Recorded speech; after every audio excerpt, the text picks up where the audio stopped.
Hello guys, so we are gonna do a luto-lutuan in real life. So sorry, ang pangit ng namin, but it's okay, nakakakuha naman ako ng viewers. Yan, kunwari nagro-roleplay tayo ng mommy and daddy. Kaso walang daddy. Wala naman tayong task. Kukuhanin natin. Lagyan muna natin dyan.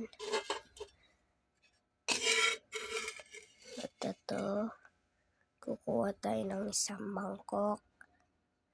At ilalagay natin dyan.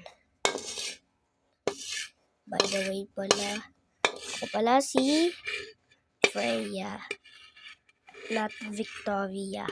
Nilagay ko lang po. So, that's all na lang po. Bye!